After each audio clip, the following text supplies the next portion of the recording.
His Majesty the Sultan issues a royal decree. In two separate calls, His Majesty the Sultan and the Kings of Spain and Belgium stressed the importance of uniting diplomatic efforts to halt the escalation in the region. His Excellency the Foreign Minister affirms at the Arab ministerial meeting that the region stands at a dangerous crossroads as a result of the escalation of military operations and the dominance of a logic of force over the language of dialogue and peace. And Israel hits an oil depot and refinery in Tehran, and 25 Lebanese and 2 Israeli soldiers killed in Lebanon.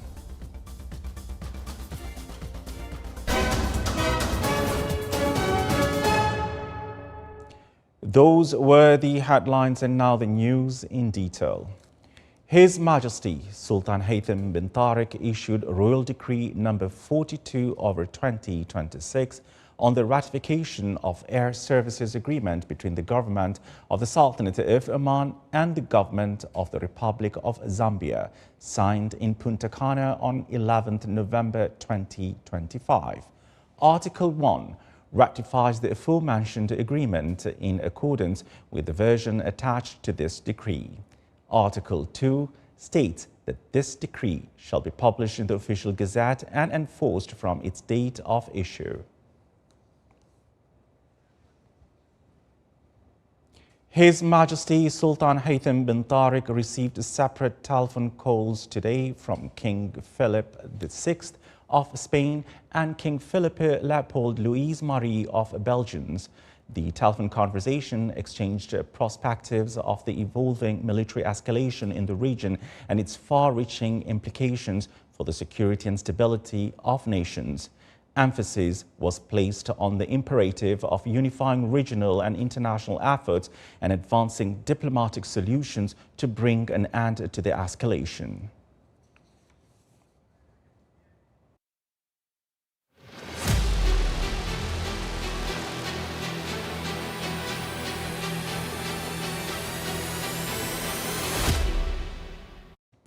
His Excellency Sayyid Badr bin Hamad Al Busaidi, the Foreign Minister, has warned that the region stands at a dangerous crossroads as military operations intensify and the logic of force overrides dialogue and peace.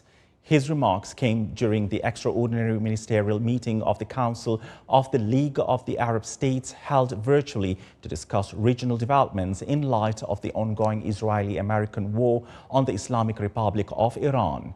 In a statement delivered on behalf of the Sultanate of Oman, the Foreign Minister said the illegal war carries serious political, economic and security repercussions that threaten the stability of the region and the safety of its people. He called for intensified diplomatic and political efforts to reach a peaceful solution to the root causes of the conflict in a way that preserves regional security and stability and spares its peoples the devastation of war. His Excellency Sayyid Badr bin Hamad Al Busaidi, Foreign Minister, stressed the importance of joint Arab action and the use of political and diplomatic pressure to stop the ongoing Israeli-American war on the Islamic Republic of Iran. During its meetings with the number of Arab ambassadors accredited to the Sultanate of Oman, His Excellency outlined Oman's position, calling for de-escalation and containment of the war's repercussions in order to safeguard the supreme interests of the region and the safety of its people. The meeting comes as part of ongoing consultations conducted in recent days to review regional developments in light of the war and its implications for countries across the region. Meanwhile, the Foreign Ministry, in coordination with the relevant authorities in the Sultanate of Oman, continues implementing measures to facilitate the return of Omani citizens currently abroad. Today, an additional group of citizens arrived safely in the Sultanate of Oman, being evacuated for the Islamic Republic of Iran in coordination with the Omani Embassy in Tehran and authorities in the Republic of Azerbaijan through organized land and air transfer arrangements. Additional groups of citizens also arrived safely in the Sultanate of Oman from GCC countries through land border crossing. The Foreign Ministry affirmed it will continue its efforts to facilitate the return of citizens and ensure their safety. The Ministry of Transport, Communications and Information Technology has affirmed that land, maritime and air transport movement in the Sultanate of Oman is operating normally. The ministry said services continue to function efficiently, providing operational and logistical support to ensure the continuity of trade flows and supply chains in line with the highest international safety and security standards. Elsewhere in the region, Saudi Arabia's Ministry of Defense says it intercepted 6 drones that were heading towards Riyadh and the Shaiba oil field in the Empty Quarter region, with no injuries reported. The United Arab Emirates Ministry of Defense also said its air defenses intercepted a number of ballistic missiles and drones in several areas. In Kuwait, the Interior Ministry announced that 2 officers were killed while responding to a fire in fuel storage tanks at Kuwait International Airport following missile and drone attacks. Meanwhile, in Bahrain, the Interior Ministry said 3 people were injured after missile shrapnels fell, damaging a university building and a water desalination plant in the Muharraq area. A cloud of black smoke covered parts of Tehran today morning following the overnight strikes that hit an oil depot and refinery. The Israeli attack appeared to be the first time a fissile industrial facility has been targeted in the war, which erupted on February 28th after joint U.S.-Israeli strikes hit Iran, has so far killed at least 1,230 people in the Islamic Republic, more than 300 in Lebanon and around a dozen in Israel, according to officials.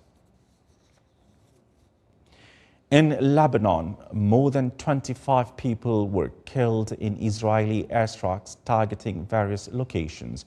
According to Lebanese media, an Israeli airstrike overnight killed 19 people in a building in the Nabateh area of southern Lebanon. An Israeli attack on a hotel in Beirut also left 4 dead and several wounded, in addition to the deaths of 3 people in an Israeli airstrike targeting a house in the town of Atit. The Israeli army said it carried out an attack targeting military commanders in the Quds force of the Iranian Revolutionary Guard in Beirut and issued a warning to evacuate 4 villages in southern Lebanon. Meanwhile, media outlets reported that 2 Israeli soldiers were killed and others wounded in clashes with Hezbollah.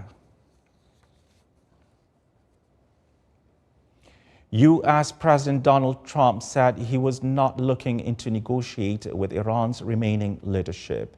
That like to settle, we're not looking to settle, he told reporters on Air Force One.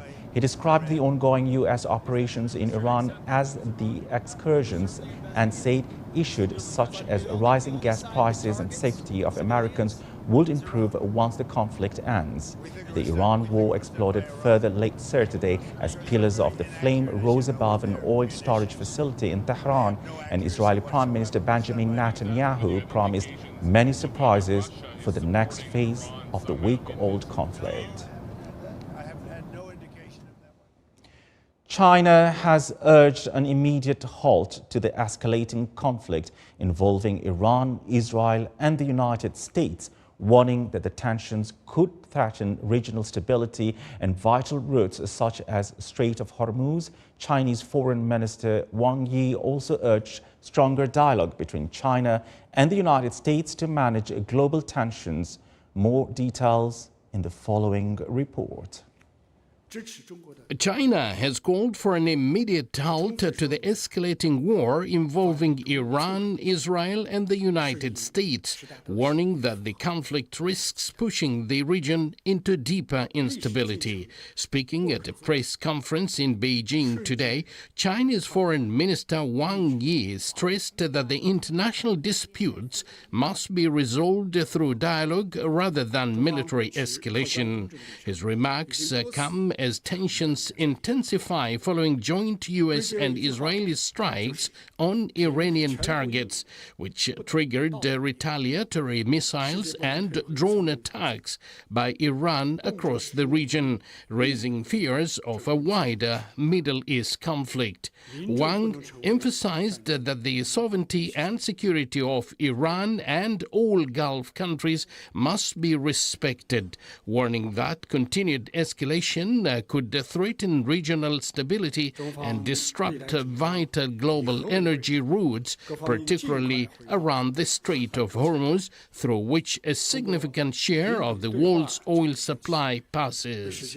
He urged all parties to return to diplomacy, reiterating China's support for the legitimate rights of the Palestinian people and renewed international efforts towards justice and lasting peace. Wang also called for stronger dialogue between China and the United States, stressing that cooperation between the two powers could help manage global tensions. He concluded that dialogue, restraint, and political solutions remain the only path to regional and global stability.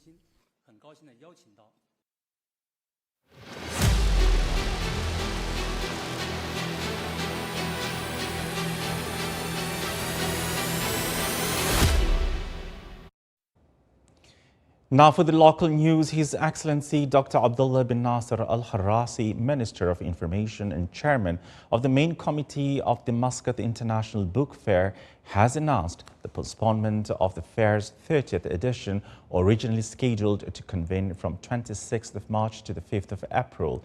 The event will now be held at a later date to be announced in due course. His Excellency explained that this decision follows a comprehensive assessment of current regional circumstances and the consideration they necessitate, reflecting the committee's unwavering commitment to ensuring optimal conditions for this distinguished cultural gathering in a manner befitting its esteemed position as one of the most prominent cultural forums on both regional and international stages. The minister further affirmed that the main committee attaches paramount importance to hosting the exhibition under the exemplary organizational and logistical framework that guarantee the success of both the fair and its accompanying intellectual and cultural programs, while ensuring substantive and productive participation from local Arab and international publishing houses. More than 3 decades after they first stepped into its classroom, alumni of the Technical Industrial College in Muscat, now the University of Technology and Applied Sciences, have returned to reconnect with their alma mater. One of them is Engineer Khalid bin Hassan Al-Lawati. Here's more to this report.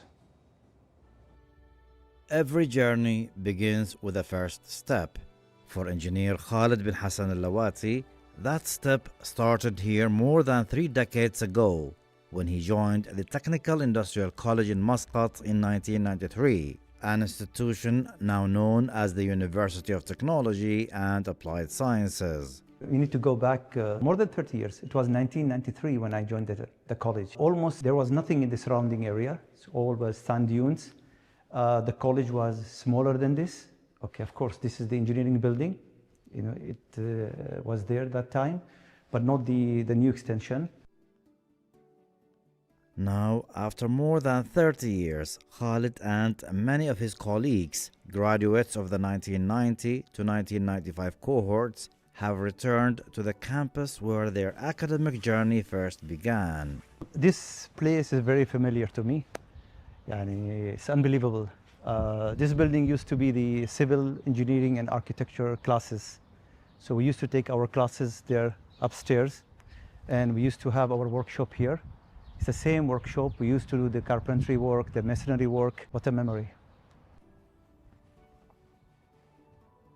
As the University of Technology and Applied Sciences continues to strengthen its connection with alumni and inspire future generations, gatherings like this bring together experience and ambition, reflecting the lasting bond between graduates and their alma mater. At the college level, I was the top 10. Some of the students, the top 10 students, they got a scholarship from Ministry of Transportation. Some of us, we joined SQU.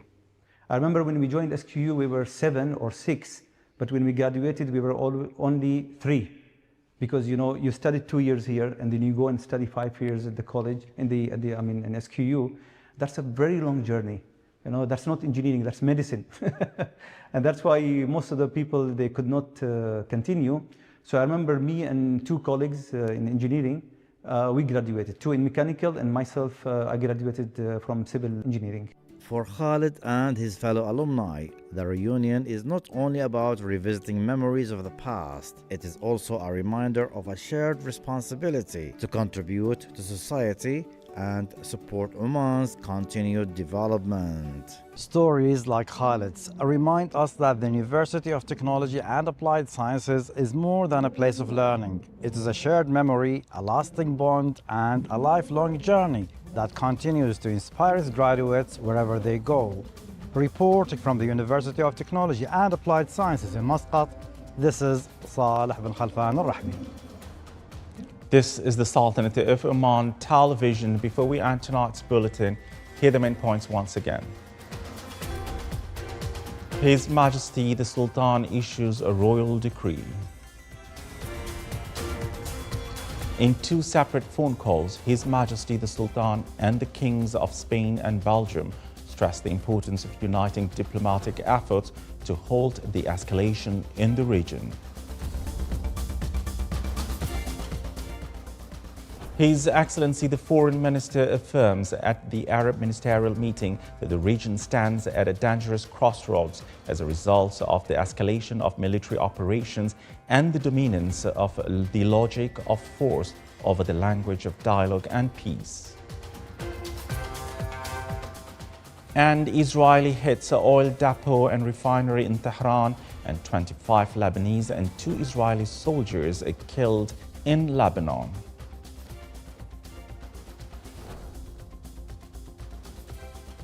With that, we come to the end of tonight's news bulletin. From all of us here at the studios and the newsroom, it's good night and stay safe.